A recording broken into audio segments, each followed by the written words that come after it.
Well, the Black Lives Matter protests in the U.S. have resonated around the world, including here in Germany, which is now re-examining its own attitudes towards race. Today, the Federal Anti-Discrimination Agency has presented its annual report. Its findings shows that the country has an ongoing racism problem that's having serious consequences.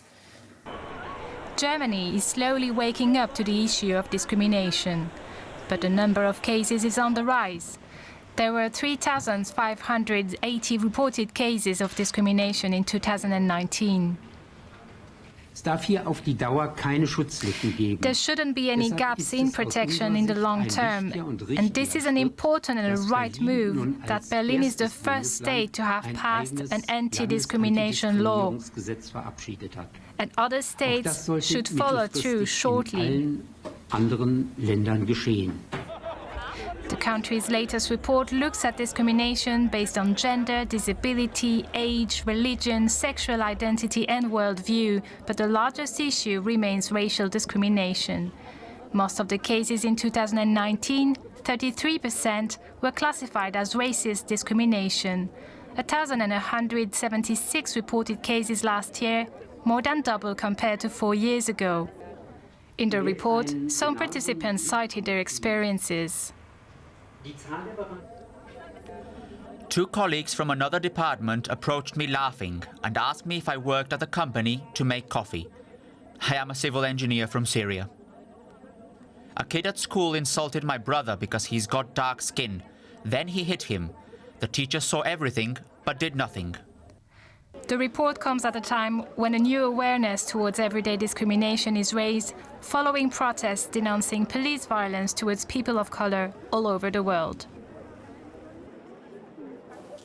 Let's get some perspective on this with Peggy Piesche. She's a cultural and literary scholar, a policy advisor on diversity and decoloniality at the Federal Agency for Civic Education. Peggy, thank you for joining us. I want to ask you about what we just heard in our report. There are examples of someone being demeaned in the workplace, physical and verbal abuse over the color of someone's skin. Is that representative of the type of discrimination and racism faced here in Germany? Thank you for having me. Yes, unfortunately, I have to say that is very representative, and we have these cases over and over again. And in your video, you already showed that in Berlin just declared and came out with an anti-discrimination law, and it is also means that in Berlin there was a consultation process with the Black community on their experiences on discrimination over the last 2 years, and this is also where a lot of this information came out. We know about that. We know about police brutality. We have these cases open as well, so we could look at it more directly here in Germany. Peggy, I want to ask you about a discussion that's being had right now in Germany about whether racism here is systemic and structural. Do you think it is? Yes, it is structural, and I think we really need to look at it and look at the history of the German mentality, how we actually developed this idea of Germanness, which is very much tied to the idea of whiteness.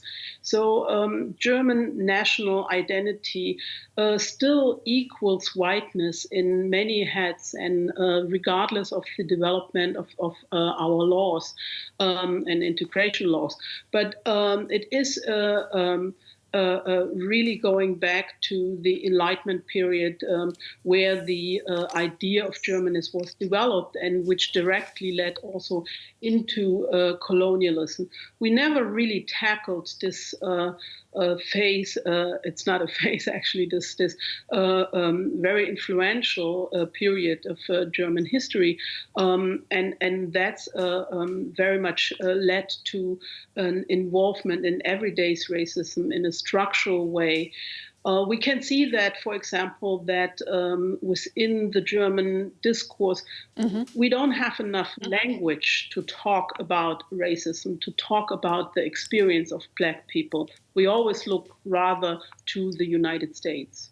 Well, now there are efforts, Peggy, to tackle this. A census initiative to collect information on the Black community here in Germany. There's more discussion about discrimination, as you said. Do you see this as a turning point in how we talk about race and racism here in Germany? I don't know if it is a turning point. It is very important. It is necessary that we get also more statistics, more numbers. But it is also important that we as a society look to this problem every day and see where we can change the way we look at the German society. We look at the idea of who is included and who can't possibly be a member of the society. So by including and collecting more data on Black people and their experience in Germany, we hope to contribute to this discussion, to this discourse, but there has to be more done. Peggy Piesche, cultural and literary scholar, policy advisor, thank you very much for joining us. Thank you for having me. Well, the Black Lives Matter protests in the U.S. have resonated around the world, including here in Germany, which is now re-examining its own attitudes towards racism. Later this month, for the first time, a nationwide survey will ask Black people about the discrimination they face in their everyday lives. Aswa Awad Bergstrom is one of about 1 million Black people in Germany. But nobody knows that for sure, as there are no official figures. She grew up in Leipzig as the daughter of Sudanese exchange students after the fall of the Berlin Wall. Life in East Germany in the 90s was difficult for Black people. Many of them felt left alone. When a right-wing mob circles around you at a fair, and there's a policeman standing around who just lets it happen, as 15 people shout the N-word at you. Memories like this often make you doubt whether you're really welcome in this country.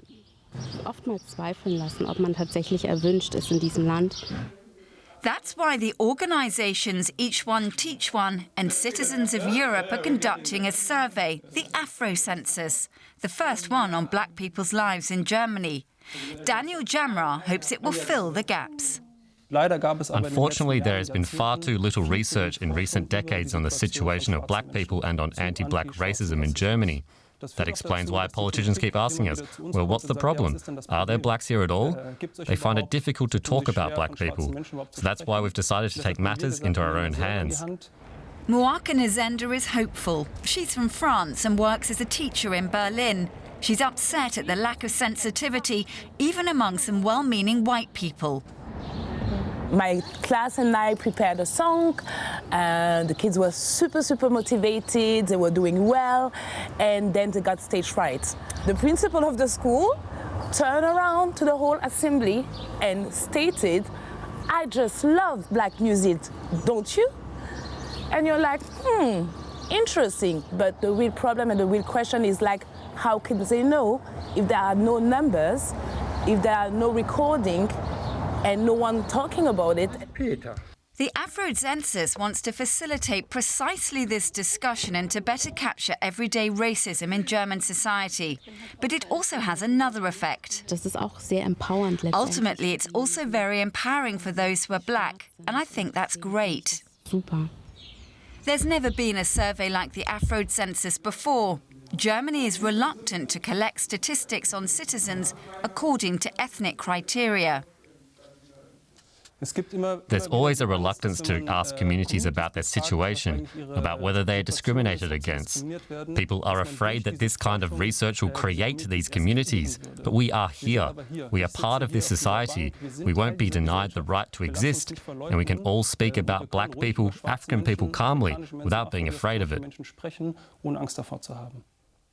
It's hoped it could be a step towards change.